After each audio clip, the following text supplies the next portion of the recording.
How many of you can spot someone who's leading themselves? Show of hands. You can tell, right? And the way they seem to be one step ahead, prepared, confident. There's a myth that leadership starts when someone gives us authority. But I've come to believe that leadership begins the moment we decide to lead ourselves. A few years ago, I was standing on a treadmill, and honestly, I didn't think I was having a grand leadership moment. I had been out late the night before, and I was stressed, overworked, and disappointed in how I'd been taking care of myself. As I stared at that treadmill display, I asked myself a question. Could I run for just 30 seconds? That seemingly small, inconsequential decision led to running 7 marathons, 6 of the world marathon majors, earning the 6-star medal, writing a book, and eventually standing on a TEDx stage. But none of that was visible that morning when I started to run for just 30 seconds. And looking back now, I realize it didn't have anything to do with running. It had everything to do with leading myself. Those 30 seconds taught me 3 lessons. How to trust myself, how to choose courage to move to the next step even before I was ready, and how to learn to let go. And it all started with just 30 seconds. Long before anyone follows us, we need to become someone that we're willing to follow ourselves. And that starts with keeping the promises you make to yourself when no one is watching.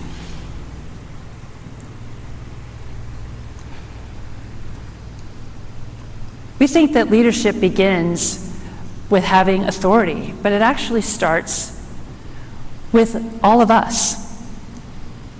I have a feeling I'm standing in a room full of women who are very good at keeping promises to everyone else. Your client, your team, your family. But what about the promises you make to yourself? Those are often the first ones we break. And eventually something dangerous happens. We stop trusting ourselves. Have you caught yourself saying, I'll start that next Monday, or I will be less busy next month? How many of you have broken a promise to yourself? Me too. Every promise we break chips away at our trust.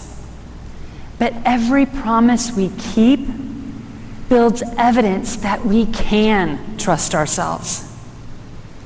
That morning on the treadmill, I wasn't trying to become a marathoner. In fact, if you would have told me that I was going to run 26.2 miles for fun, I would have thought you were crazy. I was just trying to keep one promise to myself. And what was interesting is the next day, I ran a little again, and I trusted myself some more. And again the next day, a little more. And soon that trust started to build and grow and enter into other parts of my life. Isn't it funny? I thought I was learning to run. I was actually learning to trust myself.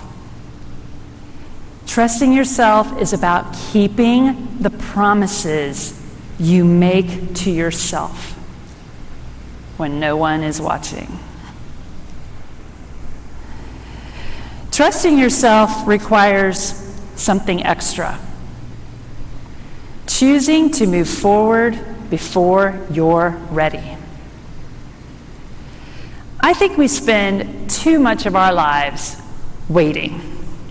And I don't mean waiting in line at Brits Donuts or waiting for the next season of Bridgerton to come out.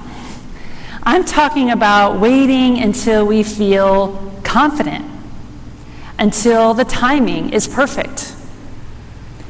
Leadership asks us to choose to move forward before we're ready, before we feel qualified, before someone gives us permission. A few years ago, I was working at SAS mid-career. And if you're familiar with the triangle, you know that SAS is an incredible employer. And for nearly 6 years, everything looked the way success was supposed to look. I had a cohesive team. I had a boss who supported me. I was making money. Everything was safe and secure. But there was one problem. I couldn't shake this voice in my head that kept saying, "You're capable of more." And that realization is terrifying because now you have a choice. You can either stay where you are or you become someone new. So I chose to leave SAS, and I dove in to the deep end of the uncertainty pool. You guessed it, I joined a startup. And I know what you're thinking, but we were going to change the world. We really were. And mainly, it just changed my resume. The startup went belly up. But setbacks are part of the process. And it led me to make other bold choices, like writing a book. I didn't know how to go about writing a book. But I remembered something a manager told me way back in my first big girl job.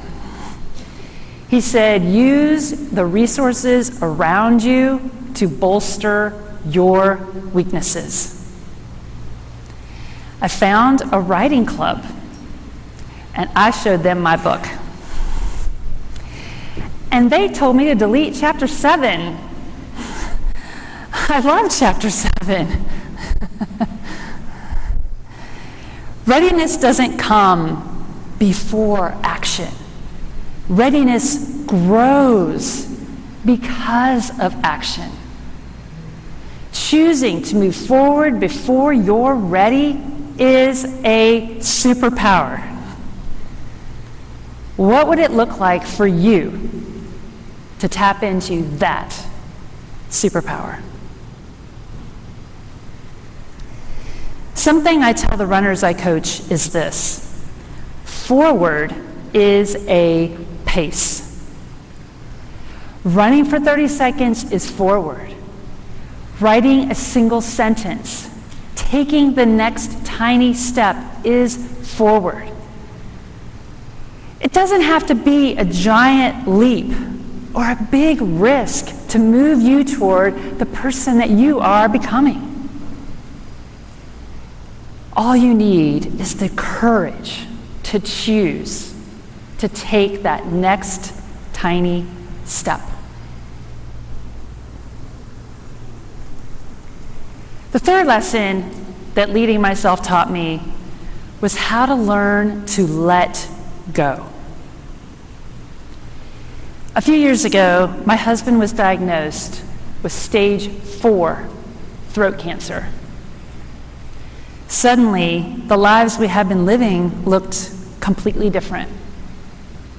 There were surgeries, radiation, chemo, and as a result of radiation damage, his entire jaw had to be reconstructed.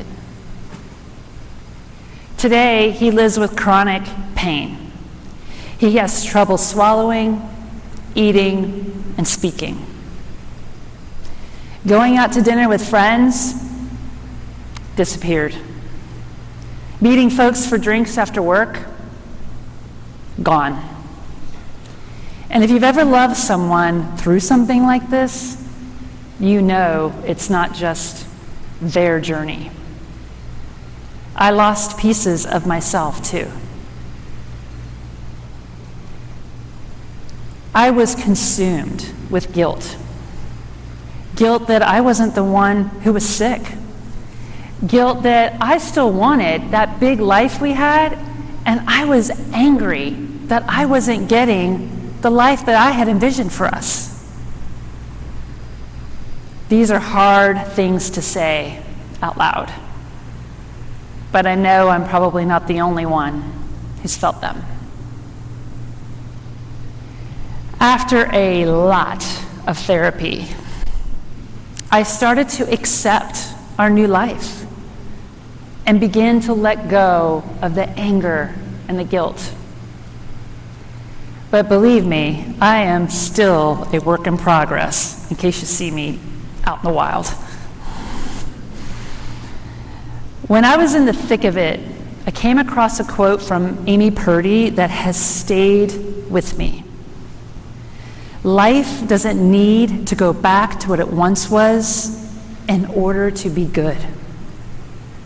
Letting go of those expectations of what I thought life was supposed to be and embracing the life that was unfolding in front of me became the catalyst that set me free.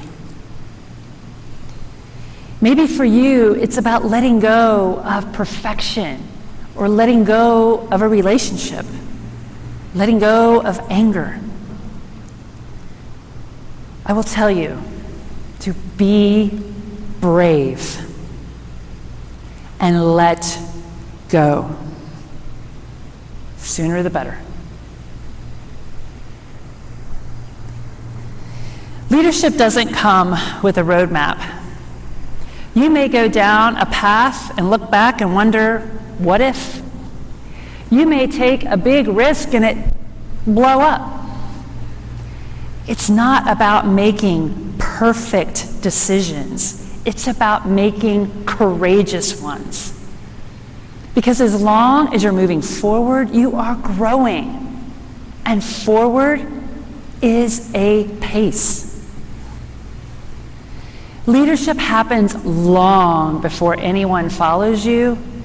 It starts with the hardest person you'll ever lead, yourself. I will leave you with this. Find your 30 seconds. Have that courage to take that tiny next step. Because like me, you may one day look back and realize that that small, seemingly inconsequential decision was what changed the course of your entire life.